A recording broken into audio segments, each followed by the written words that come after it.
Okay, good afternoon everyone. Thank you for joining today's press conference. If you'd like to ask a question today, please use the raise hand function. I'll come round to as many of you as I can, but we've got lots of people in the room today, so please be patient. We're going to start with Gary Coswell, Sky Sports News. Gary, away you go. Hello Thomas, thanks again for your time. Hi Gary. Why Chelsea? Why not? I mean, it was the opportunity. There's one of the biggest clubs in the world, in the most competitive league of the world. It was the moment, and it felt like we should absolutely not miss the chance to be part of the Chelsea family and to compete for titles with the best managers and the best teams. So that was a pretty easy choice.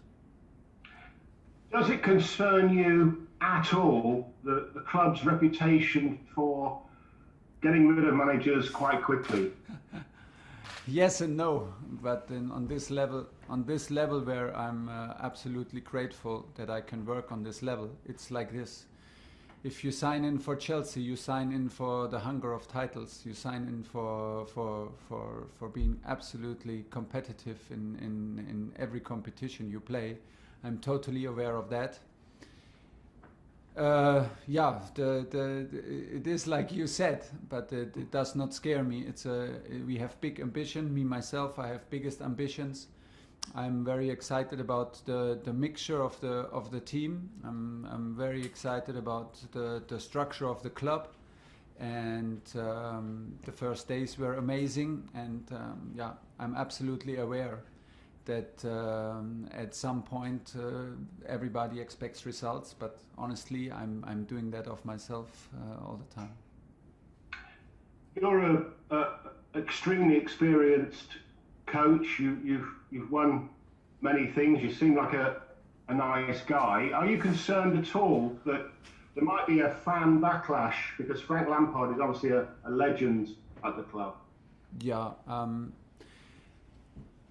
A fan backlash, I don't know. I hope not, because that would be hard on the team, because we need our supporters like any team, and in a stadium like ours, and in a club like ours, like Chelsea, to have the fans so close and so close behind the team, it makes really the difference. I can absolutely assume that it's a big disappointment for the fan base to see that Frank was sacked.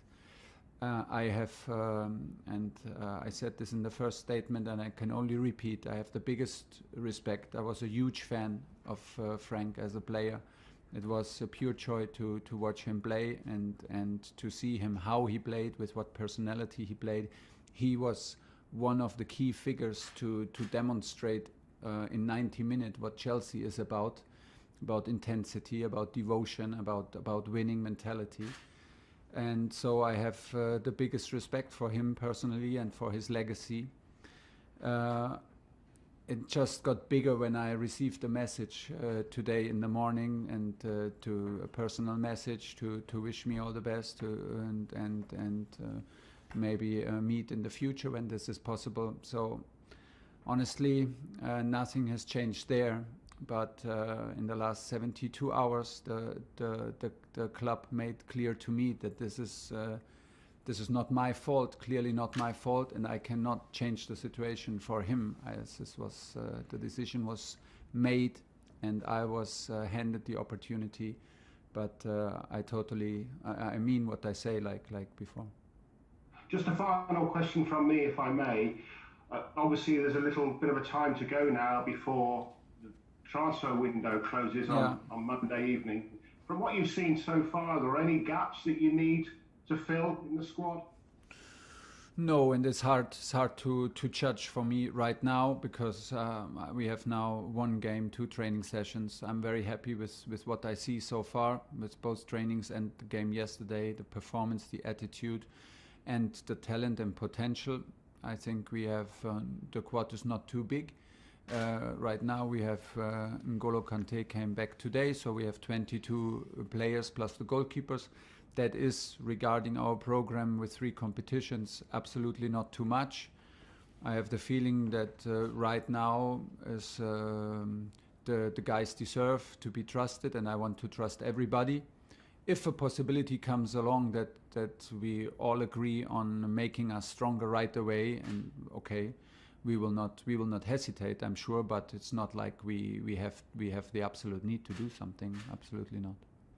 Moose, Talk Sport Radio. Hi Thomas, how are you? Nice to meet you. Hi, I'm fine. You're the 5th German manager to manage in the top 5. I look at some of the others. David Wagner was successful with what he did with Huddersfield. Yeah. Obviously, we've had Jurgen Klopp massively successful, Daniel Farke successful at Norwich. What for you is going to be success at Chelsea? Well, in the end, and the club makes this very clear, in the end at Chelsea, it is about results. It is about results for us as managers. We always try to bring in performance, to bring in like develop players, to improve players, to increase their value, like also as seen as strong performances. And but in the end, like I said, I'm very realistic. I'm in a club whose DNA it is to win and to win, go for trophies. And I'm here to challenge every trophy we play for in the competitions, and that means that, yeah, realistically, this year it's the Champions League and it's the FA Cup. To speak now about the Premier League title is there are too many teams in between us. This is not realistic, and we will just lose the focus if we start here. But you know, our job is also about relations in the club, and relations, of course, with the team, and to push everybody to the limit. And success is also to make the stadium happy. People should be excited to come to Stamford Bridge. People should be excited to watch our team. People should be excited and feel that the team plays with a special kind of energy and atmosphere. These are also the soft points of success. But in the end, we don't need to talk around a lot. At Chelsea, you play for trophies and titles. Do you think it's coincidence that you're German and that Chelsea need to get the best out of Timo Werner and Kai Havertz? Or am I being very cynical if I sit here and say that's one of the reasons why you were chosen, because Christian Pulisic, but mainly those two? Yeah, hopefully they talk. If it's like this, then that means they talked good about me, no? I'm not sure, but maybe it was not the biggest disadvantage in this moment. Maybe it's that people can rely on that. I love to work with young guys. I love to work with guys from the academy, and we have a lot of Chelsea boys here in this squad, and we will push them to the limits. Yeah, but it was, like I said also yesterday, it was a bit strange. I step up for the first time in the middle of a season, one day before a match, and you do the first meeting, and you already know 4, 5, 6, 7 players. Because of course maybe they're German, maybe I have worked already with them or at least spoken with them, so that made it a bit easier for me. But hopefully there were some other reasons than just my nationality to be coach now. Last one, Moose, please. Last one. I don't know if it's true, so it may not be true, but I read somewhere as a young boy, your favourite club in the Premier League in England was Tottenham Hotspur. Is that right? Oh, you're really digging deep, huh? No, I just yeah. No, but I want to be very honest, because we played the EuroLeague game with Dortmund in Tottenham, and everybody there was very friendly, and I just explained it. When I was young, there was no daily match live on the TV. There was no daily match live from Bundesliga. So what I could actually see was 1-2 minutes every 4 weeks, and suddenly a club like Tottenham Hotspur came across in our sports broadcaster once every 4 weeks. So suddenly I heard the name Tottenham Hotspurs, which was very sounded like a big adventure, and gave me a big advantage on playing with my friends, because they had no idea where that club was. So and I talked about that story, and I was young and needed the money. Huh? No, but I was young, but that was one of my first experiences. I did not even know that it's a club from London. But now I'm absolutely aware that I work for the big rivals, and you can be very, very sure that we do everything to beat them next week. John Southall. Hi Thomas, John here from the BBC. Nice to meet you. How challenging is it to take over a club and a challenge like this in the middle of a season, especially a season like this where there are so many games coming up in a short space of time? Yeah. And you might not get the time you would like on the training ground? Yeah, big challenge, because it is like you say, and we miss the supporters and we miss the energy. But it's not only the supporters that we miss. We miss also, for me, it's crucial to create a certain a special atmosphere and a bond on a daily basis here at Cobham Training Ground in the dressing room. But due to the COVID situation, we have a social distancing rule here. So at the moment we're using three changing rooms for our team. We cannot be in the gym or everybody together at the same time. We have to, and for me we cannot do the biggest celebrations in training when we do a 6 against 6. And all these little details that you maybe normally don't talk about and don't think about, they make the difference. Like also, they can make the difference to create a certain bond and a certain glue between the players, and to create an atmosphere that you step into a dressing room and that you can really feel it, and they are choking with each other and they bond with each other and they are like arguing with each other. That does simply not exist. And at the same time, of course, the biggest impact are the empty stadiums. And then, like you said, everybody is like, it affects everybody also on a personal level. So some players are a bit more scared than the others, more worried about parents, about grandparents. This is a huge thing to deal. And and we deal on this now and step up in the middle of the season. Yeah, but at the same time, like I said, there was no time to overthink it, and maybe that was good. And the outview on to be part of this adventure was too positive, and I was too hungry to hesitate. But it's a big challenge for sure. One more, please, John. I think I'm right in saying that you know Pep Guardiola reasonably well. Have you spoken to him at all about the Premier League, about the challenges that might throw up? Because I think of all the leagues in Europe, this is the one where everybody seems to be able to beat each other. You saw last night with Manchester United. Yeah, absolutely. I spoke with Pep a lot since he works here. I followed, of course, the Premier League very, very closely from Germany and from France. This is absolutely clear, because this is the benchmark of leagues.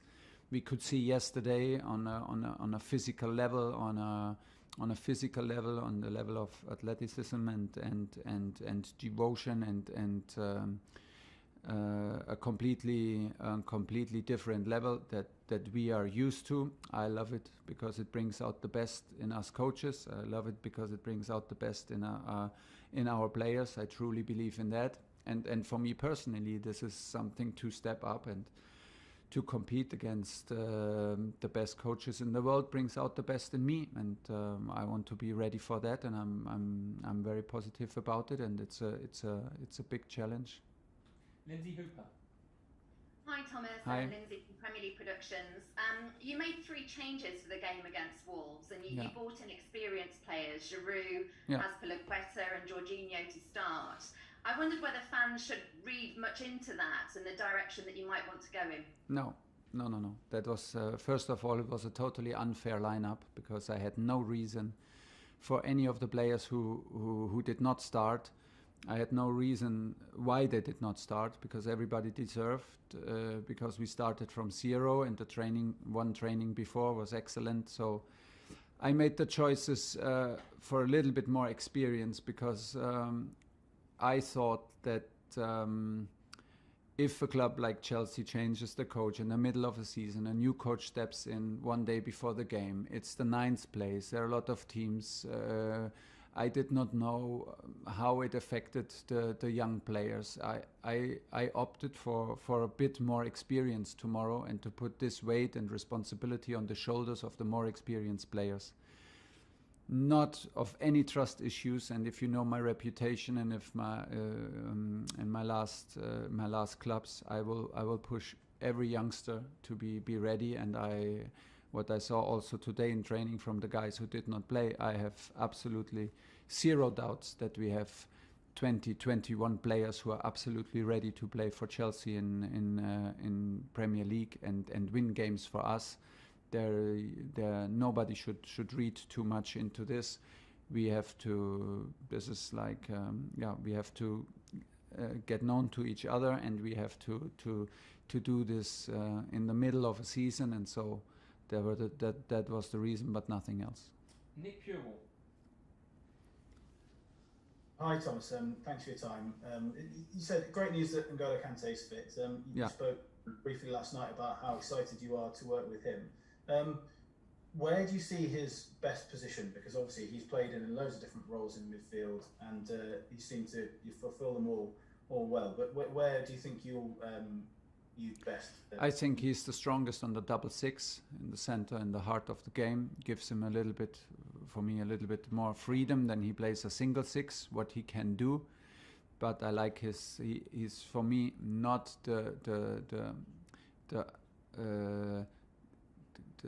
his strength is not to be the to care. Turn it around.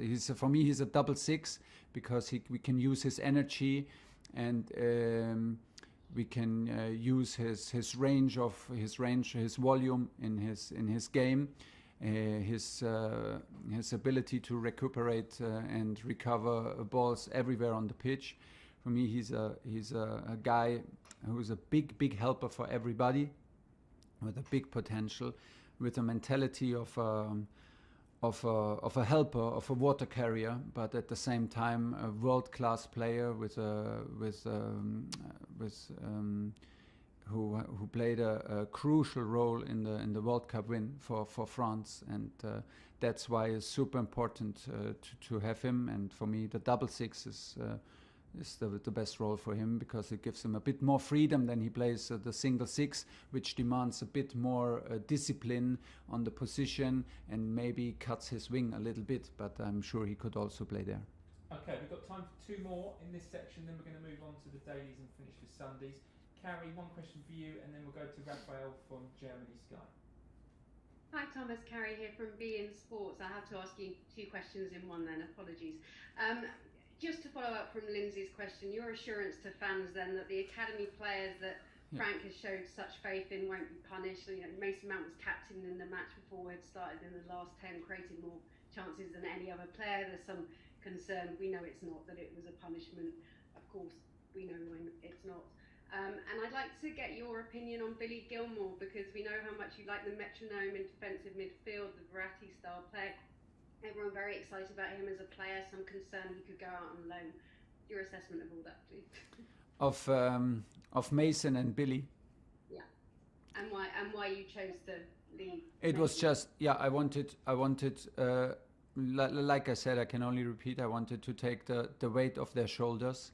Of course, when I told them they are absolutely sure they can handle the weight, okay. I have no trust issues, but I wanted to give the responsibility in this special moment to a bit more experienced players, and have them in hand to be have them in hand to have strong guys also from the bench. There is nothing to worry about. I like what I see from Mason so far, from his personality that I get to know now since 3 days, is amazing. Such a nice guy, such a competitive guy, such a lot of talent, and the most important, every game I watched so far, he leaves his heart on the pitch. He cares for Chelsea like 100%, and he gives the 100% he has every time he plays, and this is the best basis for a big development. And I'm very, very happy to have him around, and I will not stop pushing him, and I will not stop guiding him, and I will not stop trusting him. This is absolutely nothing to worry about. For Billy, the same in a different personal moment for him, because he didn't play the biggest role like Mason did in the last weeks. So maybe the decision yesterday for Mason was the toughest, and we spoke about this in person. And for Billy, I have a good impression. He is a very strategic guy. The very, very high level of game understanding, very, very, very good in the first contact, very, very clever in positioning. We see if he has the physical level on highest, or if he can compete in the center of the field, in the most physical league in the world. We will see that, but he is super quick, he is super fast with his feet, super fast in decision making, and very, very, very, very good in positioning, like I said. So for me, we have right now 21, 22 field players available, play in 3 competition. There is absolutely no need that we have to get rid of players. Last question in this section, Raphael from Sky Germany. Hallo Thomas, willkommen Hallo. aus der Insel. Danke. In welcher physischen und psychischen Verfassung haben Sie die Mannschaft am Dienstag vorgefunden? Zuletzt hatte Chelsea etwas müde gewirkt, auch vielleicht ein bisschen verunsichert. Ja. Und dann anschließend, welche Erkenntnisse konnten Sie seitdem gewinnen, auch in Hinsicht auf Ihre Pläne für Timo Werner? Also physisch, gut, das, was man dann nachher physisch sieht, hat ja oft auch seine Ursache im Psychischen, dass jemand eigentlich, dass jemand von allen Werten her fit ist, aber einfach nicht zeigen kann, gehemmt wirkt oder vielleicht einen Tick das zu sehr will oder zu verbissen ist. Ich bin sehr, sehr positiv überrascht und extrem angetan von der Intensität im Training, von der Intensität gestern im Spiel. Wir konnten das Tempo halten. Wir haben extrem viele Balleroberungen im letzten Drittel gehabt, weil wir sehr, sehr intensiv und sehr aggressiv nach vorne verteidigt haben. Wir waren über 90 Minuten immer im Block. Die Abstände waren sehr, sehr eng. Darüber habe ich mich sehr gefreut und damit war ich sehr zufrieden. Auch wenn wir so im allerletzten Pass und im vorletzten Pass auf jeden Fall noch Luft nach oben haben, aber das war sehr, sehr gut. Für die Pläne mit Timo ist natürlich klar, dass Timo ein bisschen leidet, ein bisschen hadert, er an allererster Stelle. Und ich glaube, das Wichtigste ist, so wie jeder Spieler unterschiedlich ist, aber so wie ich Timo kenne und ihn jetzt natürlich noch besser kennenlerne, ich glaube, er braucht jetzt einfach viel Zuspruch, viel Vertrauen in seine Qualität, und wir brauchen auch eine gute Position für ihn, dass er so ein bisschen zwischen dem linken Flügel und zwischen dem Mittelstürmer in der letzten Linie spielen kann, dass wir ihn dort in Geschwindigkeit hinter die letzte Linie bringen. Und dafür braucht er einfach auch wieder Zutrauen und Glauben, ein Lächeln und dass er sich das alles nicht zu sehr zu Herzen nimmt, dass er selber nicht trifft. Und er hat noch einen Elfmeter jetzt leider verschossen im letzten Pokalspiel. Das hilft dann natürlich auch nicht. Die Stürmer sind sensibel und brauchen Erfolgserlebnisse. Aber die Mannschaft war sehr offen, sehr positiv. Ich habe das gestern auch bei den Kollegen erwähnt. Die Jungs, die von der Bank kamen, hatten einen sehr, sehr guten Input in unser Spiel. Und die Jungs, die auch auf der Tribüne sitzen geblieben sind, ich habe sie einfach immer gehört, bei jeder Torchance, bei jedem Zweikampf mitcoachen. Die haben mitgecoacht, die haben mitgefiebert. Und das ist ja so simpel sich's anhört. Es ist halt dann am Ende das, was du brauchst. Wenn alle nur hinten auf der Tribüne sitzen und hoffen, dass der auf der Position schlecht spielt, dann wird es nicht funktionieren. Sondern wir müssen das auf jeden Fall herstellen, dass das jeder möchte, weil er weiß, wenn wir die Ergebnisse haben, wenn alle gut spielen, geht es jedem Einzelnen auch besser. Aber das sind wir gewohnt, auch auf einer täglichen Basis und wie wir miteinander umgehen und wie wir miteinander trainieren, herzustellen. Aber es ist alles sehr, sehr schwer, weil wir gerade in drei Umkleidekabinen uns umziehen. Im Stadion sind wir in 3 Umkleidekabinen. So das, was du eigentlich möchtest und zumal der Klebstoff entsteht, das hast du alles nicht. Und dann am Ende gehst du noch in ein leeres Stadion. So deshalb ist alles ein bisschen erschwert, aber am Ende kein Problem, weil wir sind auf dem Platz zusammen und das macht extrem viel Spaß bisher. Okay, that's the end of the broadcast section.